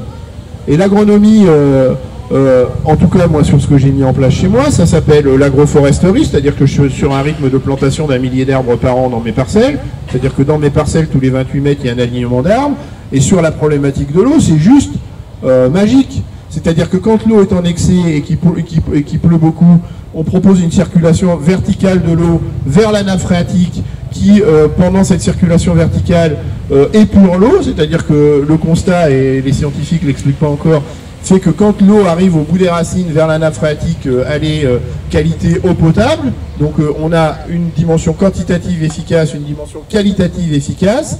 Quand l'eau est plus rare, comme en ce moment, le même système racinaire des arbres est capable de remonter l'eau de la nappe phréatique vers la surface pour irriguer, et j'utilise à dessein ce mot-là, pour irriguer les cultures qui sont intercalées entre les arbres. Et donc là, on est sur une logique de gestion de l'eau connectée à la nappe phréatique et non pas de vidange de la nappe phréatique pour stocker en surface de l'eau qui peut être stockée de manière souterraine. Pour que ça fonctionne, on est obligé de travailler avec d'autres ressources génétiques que les variétés inscrites au catalogue, puisque les variétés inscrites au catalogue sont des variétés qu'on a sélectionnées uniquement sur les facultés quantitatives, et on a effacé les capacités qualitatives ou de rusticité de la ressource génétique. Et quand on utilise d'autres ressources génétiques que les variétés inscrites au catalogue, en l'occurrence des populations locales, qui sont des populations rustiques, elles ont su conserver des facultés de communiquer. C'est-à-dire que ces populations, cette ressource génétique, permet de communiquer avec le système racinaire des arbres, et donc par un réseau de champignons qu'on appelle du mycélium, arrive à communiquer avec les arbres et transférer de la ressource en eau, de la ressource en minéraux, comme de l'azote par exemple, si tant est qu'on a des légumineuses à côté. Et donc la solution, c'est l'agroforesterie sur la problématique de l'eau, c'est l'agroforesterie sur l'alimentation minérale des plantes, c'est la mise en place de légumineuses pour la fertilisation azotée, et c'est à côté des légumineuses des plantes qui ne le sont pas, comme du blé, de l'orge, de l'épeautre, enfin je ne vais pas faire la liste de toutes les plantes qui ne sont pas des légumineuses, qui à côté des légumineuses, parce qu'elles sont issues de ressources génétiques locales, sont capables de communiquer avec les arbres et les légumineuses pour se nourrir en eau et en minéraux. Et là, on arrive sur une solution qui porte un nom, donc bien sûr l'agronomie qui est la science qui permet de gérer tout ça, mais une entrée déterminante qui s'appelle l'autonomie. C'est-à-dire qu'un paysan comme moi a retrouvé son autonomie semencière, son autonomie génétique, son autonomie à l'égard de ce qu'on appelle les intrants, les semences, les engrais, les pesticides, puisque j'en ai plus besoin. Et les deux seuls sujets sur lesquels je suis pas autonome, c'est la fourniture d'énergie, parce que je continue d'acheter de l'électricité à Enercop, c'est pas contestable, et les tas de ferraille montés sur 4 pneus, parce que je sais pas les fabriquer, et que je suis bien obligé de m'appuyer là-dessus, parce que je suis pas en train de vous parler d'un modèle agricole nostalgique, du mal au dos, où on bine les cultures avec une beloche, pour faire un petit clin d'œil à ma Saintonge, où on est en traction animale, même si j'ai beaucoup de respect pour la traction animale que je pratique à titre personnel, mais pour le plaisir. Ce qui est frappant quand les agriculteurs viennent chez moi, c'est le niveau de technicité justement du matériel que j'utilise pour justement réussir ces logiques agronomiques. Et le niveau de technicité de ce matériel-là, il n'est pas pour faire le kéké et jouer dans des logiques phalliques, ah, c'est moi qui est la plus grosse et regardez, c'est moi qui ai le plus gros tracteur. C'est justement pour avancer sur des logiques agronomiques, tout en ayant effacé la pénibilité du travail, qui siégeait au bon sens paysan de nos grands-parents, puisque mes grands-parents étaient nés au 19e siècle, mais respecter ce bon sens paysan tout en effaçant la pénibilité qui allait avec. C'est ça la logique. Et c'est ça l'innovation. L'innovation, c'est pas un nouveau drone qui va localiser les pesticides ici ou là, c'est pas stocker de l'eau dans des retenues de substitution où on va faire des trous de 7 mètres de profondeur, des digues de 7 mètres de haut, tendre des bâches en plastique au fond, et vider la ressource souterraine pour la stocker en surface et pouvoir l'utiliser sur du maïs. C'est pas ça l'innovation. L'innovation, c'est l'agronomie. C'est retrouver les équilibres que nous proposent les écosystèmes qu'on pourrait appeler un écosystème agricole. C'est ça l'innovation. Et donc, ça, c'est la première partie, mais je vais être très bref sur la seconde, puisque je suis aussi élu, ça a été dit, hein, donc je suis eurodéputé depuis le 26 mai dernier sous l'étiquette Europe Écologie, et je vais siéger à la commission agricole, à la commission pêche, mais ceux qui me connaissent savent que je suis très attaché à ce qu'on appelle le lien terre-mer, et à la commission développement économique, puisque c'est la commission transversale où vont revenir en débat les sujets liés à l'agriculture et à la pêche, entre autres. Donc, ce qui est scandaleux dans cette logique-là, alors que des réponses existent, que des agriculteurs ont capitalisé, c'est pas un gros mot, ont capitalisé des références techniques pour faire autrement que cette fuite en avant qui consiste à ne pas vouloir remettre en cause le modèle agricole et imaginer des solutions qui ne traitent que des conséquences. C'est pour ça que j'ai insisté un peu sur le changement climatique, parce que finalement, la pénurie de la ressource en eau pour continuer d'irriguer du maïs, c'est la conséquence de logiques de développement agricole qui sont désastreuses, c'est la conséquence de logiques agricoles qui continuent d'alimenter le changement climatique, alors que quand on utilise de l'argent public, on doit s'attaquer aux causes Et s'attaquer aux causes, c'est engager une agriculture sur des logiques qui font que l'agriculture n'est plus victime du changement climatique, mais n'est plus non plus coupable du changement climatique, mais devient la solution au changement climatique. Et si on engageait tout l'argent public qui est aujourd'hui sur la table pour constituer des retenues de substitution, en mettant 1 million d'euros supplémentaires encore la semaine dernière à l'Agence de l'eau, au motif que le protocole de Sévrien est exemplaire. Ce qui veut dire demain qu'au motif qu'on va financer celui-là, on va imaginer des protocoles identiques sur d'autres territoires. Mais c'est un désastre. Et donc il faut absolument bloquer ce projet de territoire-là et faire en sorte que l'argent public qui est sur la table n'accompagne pas la fuite en avant et remettre une pièce dans la machine pour 25 ou 30 ans, mais accompagne les alternatives agricoles dont on sait qu'elles fonctionnent, dont on le sait qu'elles sont efficaces, dont on sait qu'elles pourront nourrir 9,5 milliards de personnes en 2050, justement parce qu'elles s'affranchissent du pétrole, parce que les spécialistes du pétrole, ils nous disent quoi? C'est qu'en 2050, du pétrole pour faire de l'azote de synthèse, il n'y en aura plus. Donc les gens qui vous disent on ne peut pas renoncer à ce modèle agricole-là parce qu'en 2050, il faudra nourrir 9,5 milliards de personnes, ont juste oublié un petit détail, c'est leur dépendance au pétrole, qui est une ressource qui aura disparu en 2050 pour nourrir les 9,5 milliards de personnes. Ils ont juste oublié un détail, c'est qu'avec leur logique agricole, ils sont en train de tuer les facultés de la terre avec un petit T, celle que nous les paysans, on tient dans notre main pour ceux qui prennent le temps de descendre de leur tracteur, et de la terre avec un grand T sur fond de changement climatique, qui fait que demain, cette planète ne sera plus vivable pour l'être humain. Donc arrêtons avec ces délires-là, faisons que l'argent public de l'État, via les agences de l'eau, faisons que l'argent public de la région qui pilote les fonds régionaux et les fonds européens aille non pas sur le financement de ces fuites en avant et le prolongement de ce modèle agricole complètement irresponsable, mais sur l'accompagnement des alternatives, l'accompagnement des agriculteurs. Et là, je suis pas en train de dire les agriculteurs les uns contre les autres, je suis en train de tendre la main aux autres agriculteurs qui en plus se plaignent qu'ils n'arrivent pas à vivre, et pour le tiers d'entre eux vivent avec moins de 350 € par mois. Parce que c'est ça aussi la réalité, c'est que ce modèle agricole-là ne rémunère même plus les producteurs de l'agriculture et les producteurs de notre alimentation. Donc sortons de ce cercle vertueux et avançons sur vicieux, pardon, sortons de ce cercle vicieux, sortons de ce cercle vicieux et engageons l'argent public sur le cercle vertueux que j'ai essayé de vous proposer, mais c'est pas facile de faire ça en 10 minutes, un quart d'heure. J'ai essayé d'ouvrir des voies.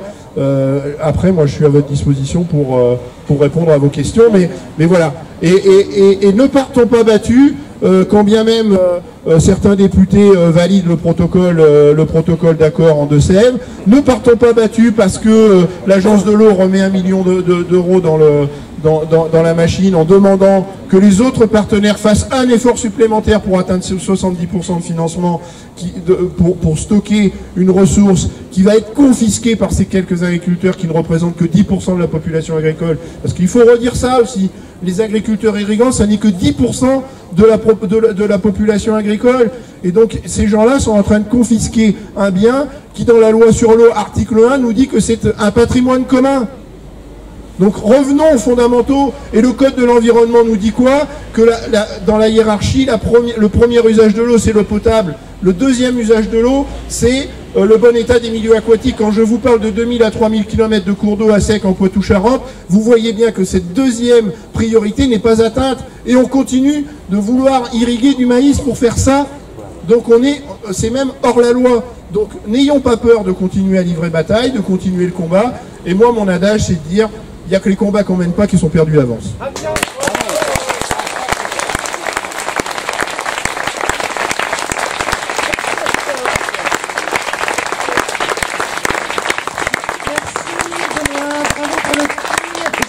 La parole à Julien pour un petit point sur l'organisation, et on enchaîne ensuite avec 15 minutes de questions.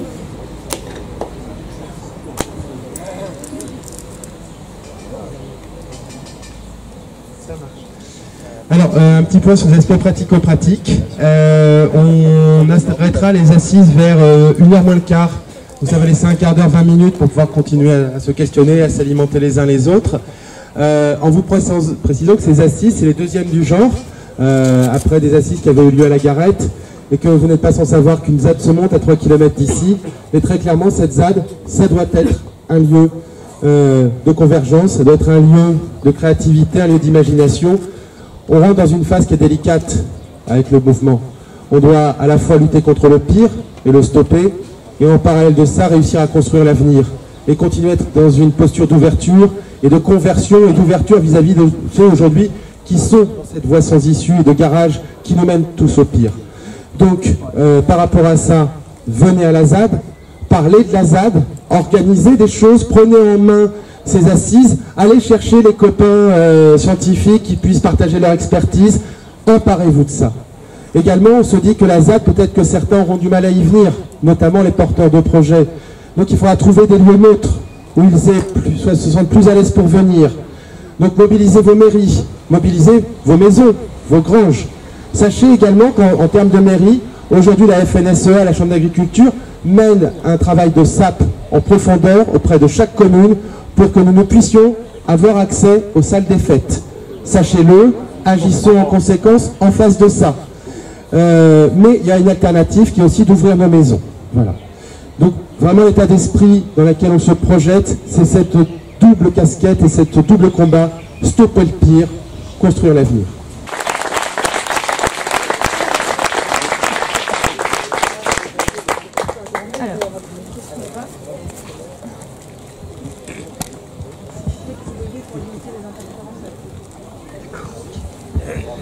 Oui, bonjour.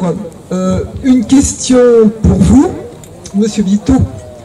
Vous avez des responsabilités politiques en France, au Conseil régional, d'après ce que j'ai compris, et vous n'avez pas beaucoup, à part que vos actions personnelles, qui sont très honorables, au demeurant, on n'a pas le sentiment qu'il y ait beaucoup d'impact plus élargi, et pas de votre faute, hein.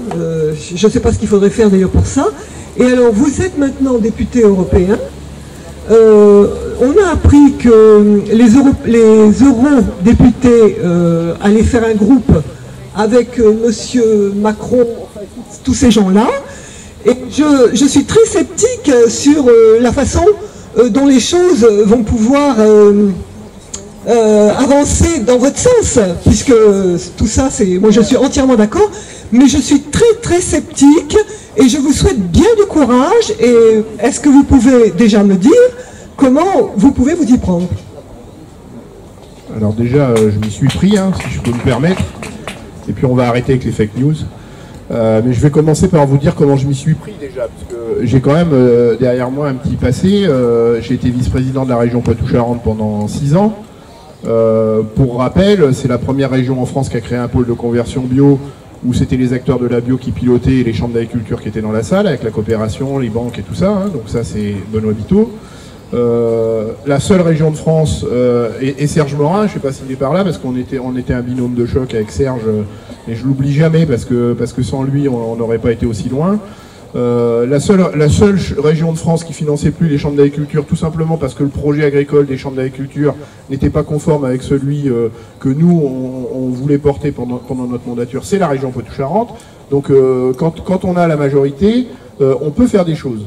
Ça, c'est pas contestable, et je crois que la région Poitou-Charentes, pendant cette mandature-là, a fait la démonstration qu'on pouvait inverser des tendances lourdes et faire des choses. Et la seule région en France qui ne finançait plus, puisqu'on est là sur les retenues de substitution, qui a fait le choix, dans du redéploiement d'argent public, de ne pas financer les retenues de substitution et plutôt soutenir le réseau de développement d'une agriculture alternative, le développement de l'agriculture biologique, c'est la région Poitou-Charentes en France. Et le plan de développement rural régional que j'ai eu le plaisir de rédiger et que j'ai soumis à l'Union européenne quand la région Poitou-Charentes est devenue autorité de gestion pour les fonds européens, a été classé, accrochez-vous bien, par la Commission européenne comme le plus écolo d'Europe. Donc quand on a la majorité, on peut faire des choses. Et donc on a les élus qu'on mérite. C'est-à-dire que si en Nouvelle-Aquitaine aujourd'hui, non mais c'est facile de taper sur un élu isolé et de dire vous avez un beau discours, mais dans les actes, dans les faits, c'est pas traduit par des choses qu'on peut concrétiser. Mais quand on est élu dans la minorité, c'est quand même difficile de faire agir parce que les décisions, elles sont prises par un vote. Et donc quand le vote nous met en minorité, quand bien même on a les meilleures idées, le constat il est que on a fait le boulot, on s'est battu jusqu'au bout, mais le vote nous sanctionne. Et donc si vous voulez que les choses aillent dans le sens que vous souhaitez, ne vous trompez pas de bulletin de vote, c'est aussi simple que ça. C'est aussi simple que ça. Eh bien voilà ce qui se passe en Nouvelle-Aquitaine. Je suis désolé, je suis élu, je suis conseiller régional de Nouvelle-Aquitaine et j'ai vu depuis 2015 le détricotage complet des politiques publiques qu'on avait mis en place en Poitou-Charentes. Et ça, quand bien même j'ai ferraillé, et ceux qui suivent mon activité politique ne peuvent pas dire le contraire, et pas que sur le sujet agricole, sur les animateurs culturels, sur les nuromanes, sur plein de sujets, quand j'ai ferraillé, sauf qu'à un moment donné, il y a eu le vote. Et le vote, la majorité a dit on arrête les nuromanes, on arrête les animateurs culturels, on finance les retenues de substitution, on finance les chambres d'agriculture, et on détricote le PDR de Poitou-Charentes. C'est ça qui s'est passé. Mais il y a 29 conseillers régionaux, Front National en Nouvelle-Aquitaine, et ils ont été élus, ils n'ont pas été désignés par je ne sais qui. Donc ne nous trompons pas, on a les élus qu'on mérite. Alors, les fake news, c'est de ça que je parle. Il va falloir que je raconte ce qui se passe, parce que je suis au cœur du truc. Quand j'entends, laissez-moi parler s'il vous plaît, vous portez des accusations graves. Quand vous dites qu'on est en train de pactiser, nous les Verts, avec Macron, c'est scandaleux de continuer de diffuser ce genre d'informations. Ce qui se passe, c'est la démocratie, et ça renvoie encore on a les élus qu'on mérite. La répartition des sièges à Bruxelles respecte une loi démocratique qui s'appelle la règle de D'Hondt. C'est comme un concours, c'est-à-dire que ceux qui ont eu le meilleur score, ils vont pouvoir, sur les 21 commissions, ceux qui ont eu le plus gros score, donc le meilleur score, ils vont choisir en priorité la commission qu'ils veulent présider. Et le deuxième, il choisira plus sur 21, mais sur 20. Et le troisième, non plus sur 21, mais sur 19. Donc c'est la règle de D'Hondt, c'est une règle démocratique qui respecte le choix des électeurs. Et ce que nous faisons, nous, les Verts, aujourd'hui, c'est qu'on demande, c'est pas une négociation, c'est pas un pacte, c'est pas je sais pas comment, une coalition, c'est le mot à la mode, c'est qu'on demande juste aux gens qui ont gagné les élections de respecter cette règle de démocratie et de ne pas faire en sorte que les Verts, par exemple, n'aient pas des commissions comme le demande la règle de D'Hondt. C'est ça qui est en train de se passer. Donc ça n'a rien à voir avec une coalition, c'est juste le demande du respect de la stricte démocratie. Et si... Mais vous pouvez lever les yeux au ciel. Moi je suis dedans là, et je vous dis que quand je lis dans la presse ou sur les réseaux sociaux que les Verts sont en train de pactiser avec Macron et les libéraux, c'est juste scandaleux parce que c'est exactement le contraire qui est en train de se passer.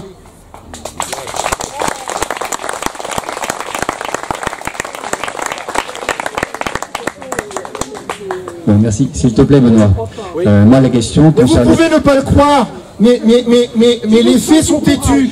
Vous ne pouvez ne pas le croire, mais je crois que, il me semble que...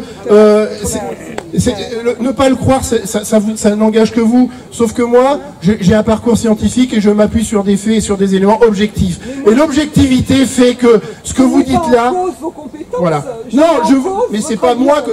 Je parle du groupe des Verts. On est aujourd'hui le 4e groupe.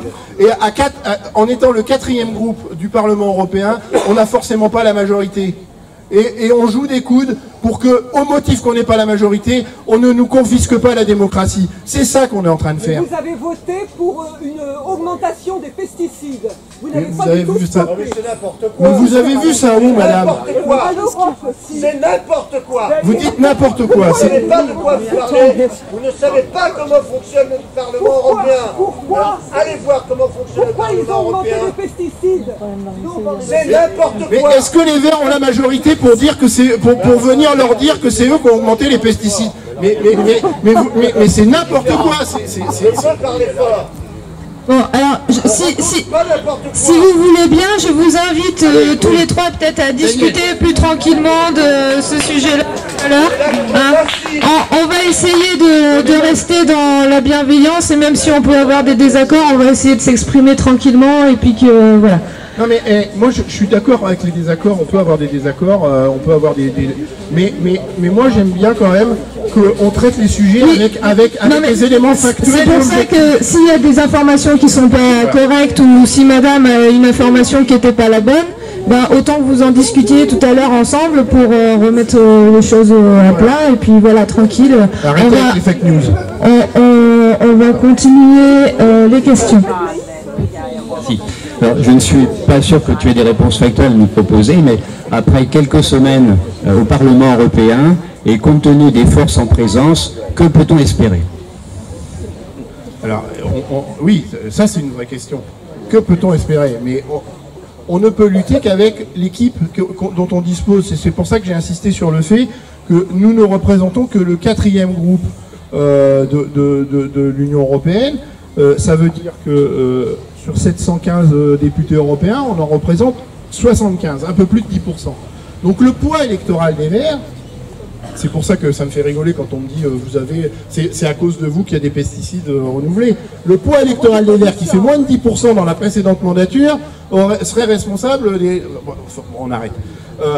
Donc, on ne peut travailler qu'avec le poids électoral qui est le nôtre. Et donc forcément, et il n'est pas question d'une coalition et de dire au début du mandat on va s'entendre avec les libéraux, avec je ne sais quelle autre formation politique pour dire on votera pendant tout le mandat comme vous. Le sujet, c'est de constituer des majorités de projets. Et c'est ces majorités de projets qui ont permis des avancées grâce aux Verts, et je vais parler de celle-là, sur les lanceurs d'alerte. C'est ces majorités de projets qui ont permis d'avancer sur les OGM. C'est ces majorités de projets qui ont permis les avancées, grâce à José Bové, sur les semences dont je parlais tout à l'heure, qui vont faire que les paysans bio, demain, pourront ressemer leurs propres semences, ce qui n'était pas possible jusque-là. Donc c'est ces majorités de projets qu'il va falloir aller chercher au cas par cas, projet par projet, qui vont faire qu'on va faire bouger les lignes. Bien sûr qu'on préférerait avoir une feuille de route où dès le début du mandat, on sait, on va aller là, et on sait que la majorité, on l'aura sur l'ensemble de la feuille de route. Sauf qu'on ne représente qu'un peu plus de 10% des électeurs, des votants au Parlement européen, et donc on est obligé de faire avec la confiance qu'on nous a donnée, c'est-à-dire juste 10% du Parlement européen, un peu plus, 75 sur 715, c'est un peu plus de 10%, on va dire 12%. Mais ça ne représente que 12%, donc ça veut dire qu'il va falloir, projet par projet, puisqu'il est hors de question de construire des coalitions avec les libéraux, avec l'extrême droite, avec les sociaux-démocrates, il est hors de question d'avancer sur une ligne qui consiste à dire, dès le début, on votera tout comme vous, et en échange, vous nous donnez un poste ici ou là, c'est hors de question. Donc on est parti sur une stratégie où on travaillera sur la recherche de majorité de projets, et projet par projet, c'est beaucoup plus fastidieux, c'est beaucoup plus compliqué, mais projet par projet, comme l'a fait José sur les semences, comme l'a fait Yannick sur les lanceurs d'alerte, comme l'a fait Yannick sur j'ai perdu le fil... importe, comme l'a fait Karima Deli sur le Dieselgate aussi, hein, puisque on ira chercher des majorités de projets sur la pêche électrique, c'est ça que je voulais. Voilà, et donc voilà, on ira chercher des majorités de projets, on n'a pas d'autre solution. On n'a pas d'autre solution. Donc, prédire que sur tel ou tel sujet, on va réussir à enlever le morceau, nous, ce qu'on va faire, c'est qu'on va se battre pour convaincre, et pour essayer d'amener des gens qui, naturellement, ne sont pas forcément enclins à voter comme nous sur toute la ligne qui est la nôtre, projet par projet, essayer de les convaincre, de réussir à les emmener sur des projets qui nous tiennent à cœur, et d'essayer d'enlever quelques victoires comme on réussi à l'enlever mes collègues.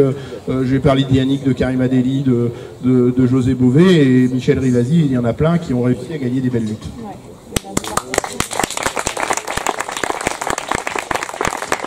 Je pense que ça va être la dernière question avant d'aller manger.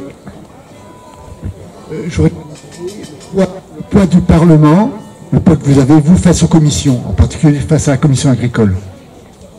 Alors, la commission agricole, c'est les députés qui siègent. Hein, donc après, c'est effectivement les commissaires, c'est de ça que vous parlez, des gens qui sont des administratifs, ou le conseil qui est le rassemblement des chefs d'État.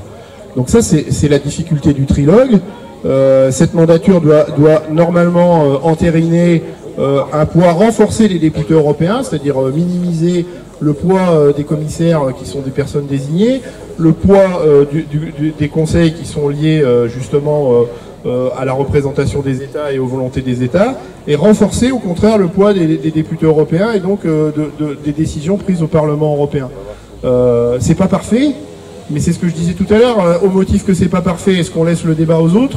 Ou est-ce qu'on essaie d'entrer dans le débat et aller là-bas avec l'adage, il n'y a que les combats qu'on mène pas qui sont perdus d'avance. Voilà, c'est ma philosophie, et c'est la philosophie du groupe dans lequel j'ai le plaisir de siéger depuis un mois.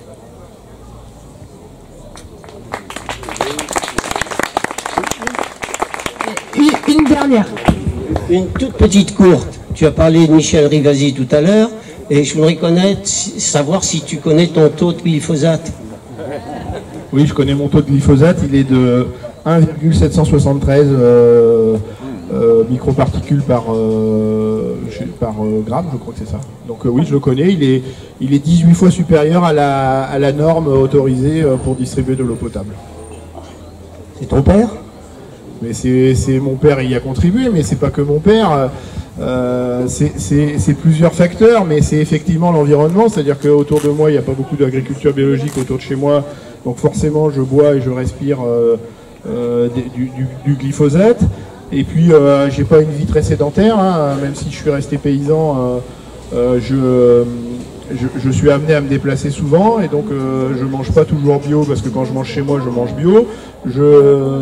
Donc je suis amené à consommer des produits qui sont sûrement pas très sains, et qui expliquent sûrement cette norme, ce taux qui est beaucoup trop élevé.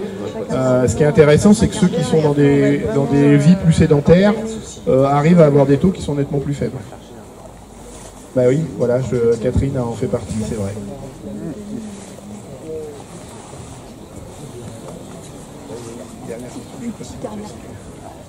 Vous la faites ultra rapide. Hein, Ah, c'était fini, pardon. Ah oui, c'était fini, ouais.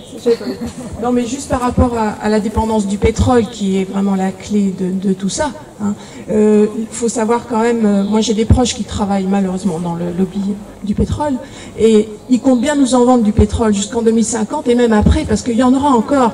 Mais le problème, c'est qu'il va coûter de plus en plus cher à extraire. Et donc cette rareté du produit va ruiner de plus en plus les paysans qui travaillent avec cette dépendance au pétrole.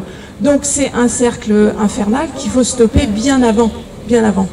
C'est exactement ce que je voulais dire, mais vous l'avez développé un peu quand je dis on n'aura plus les moyens d'utiliser cette ressource rare pour produire de l'azote de synthèse, parce que l'azote de synthèse sera évidemment hors de prix. Et effectivement, des ressources fossiles, il y en a encore, hein. On peut se lancer dans les gaz de schiste, on peut se lancer dans l'exploitation des sables bitumineux, on peut y aller, hein. Il y a de la ressource, il y en a. Est-ce qu'on saura assumer, et c'est toujours le problème de la fuite en avant dont je parlais tout à l'heure, c'est-à-dire que si on exploite des gaz de schiste, il faudra aussi qu'on sache supporter les conséquences de l'exploitation des gaz de schiste, et donc les logiques curatives vont nous coûter horriblement cher. Donc travaillons plutôt sur des logiques d'anticipation et de prévention pour éviter de devoir s'engager dans ces logiques curatives qui sont horriblement chères.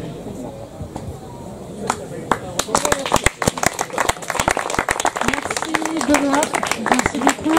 Merci à nos autres intervenants, Pierre Bitoun, Rémi Fruchard et Vivien Rebière.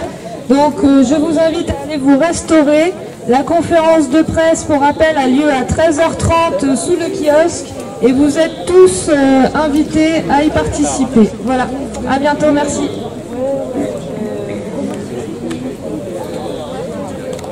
Vous avez des...